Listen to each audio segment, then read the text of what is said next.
Thank you for joining us for this edition of Council Corner. Today we're talking with Councilman Bill Malinowski, representative of District 1. Welcome, Mr. Malinowski. Thank you. Glad to be here.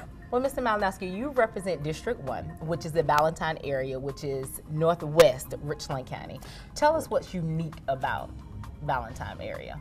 Well, I like to include everyone up there, if I could, Ms. McDaniel, and it's Ballantyne, Dutch Fork, Irmo, Chapin. There's actually a small section of Little Mountain in Richland County, the White Rock area, so I want to make sure everybody gets included there. Thank you, sir. And what is unique is that we go from a smaller metropolitan area, I might say, or residential area in the Friars Gate area, and as we expand to the northwest, you come into the smaller communities of White Rock and Ballantyne, which have small pockets of businesses, and then you've got your residential, and as you move further out, you've got your more open rural farmland type living, which is very unique to the county. It's probably one of the more unique portions of Richland County and how our farmland is still active and very great scenery, if I must say. Definitely. Now, when you sit on council, you are a very conscientious councilman. You're very, conscious of policy and things that are taking place, even for a council as whole. What do you think about when you're making policy and how it pertains to your district?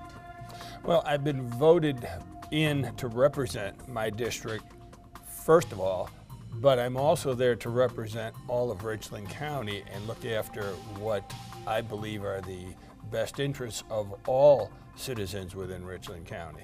So it depends what the issue is. Of course, when it's something that's an issue dealing with my district, I'm going to be maybe a little bit more passionate and make sure that I can try to get a consensus from my colleagues on the particular matter at hand. Now, what are your goals as you see them for this fiscal year as it pertains to Richland County? Well, I first have to get past re-election November 4th.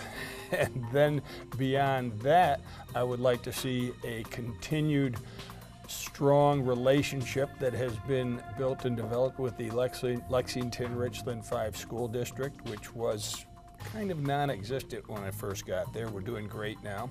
And I'd also like to see a continued responsible growth pattern take place where we take care of the needs of not just the residences, but the businesses as well, and make sure that we have a compatible hand-in-hand type of growth out there.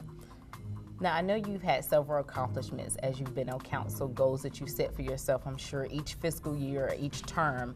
What will probably be one of the single most achievable things that comes to the forefront of your mind that you've done since you've been on council? Wow, only one, huh? Just one. I'm going to give you only one. I'd like to say the one that actually assisted, even though it was a small way, assisted approximately 10,000 Broad River wastewater treatment plant sewer customers by getting a reduction in their rates, which is the first time that anyone has ever really heard of a reduction in a public utility. So I think that's a good accomplishment. I would agree. Now, any final thoughts that you would like to share with the citizens of Richland County? Final thoughts. Are we going to get a break so I can go look at my notes? You don't need them. Well, I'm really excited about the fact that healthcare has finally come to our area of Richland County with the opening of the new Park Ridge Hospital. And now residents don't have to travel as far to receive quality medical services as before. And it's all thanks to the efforts of people like Charlene Metz and many others in our area that we have this brand new hospital. I really enjoy representing the people, doing the public service that I have been doing. And I hope the people see that and continue to support me for what I give back to them. From the rezonings, of which not everybody's going to agree with, to the small matters like somebody having a stream where a tree has come down and is now blocking the pathway for the free flow of water, and it's building up debris, and getting someone out there from Public Works to cut a dead tree that's maybe endangering some type of a shed or a garage or children at play. So there's a wealth of items that I look forward to continue to handle, and I just like to have the people make sure that they contact me, because without them contacting me, I can only be as effective as the people allow me to be by giving me input so we can respond to that input. Mr. Malinowski, thank you for joining us. Thank you. Great to see you. Right. Thank you for joining us for this edition of Council Corner. Until next time.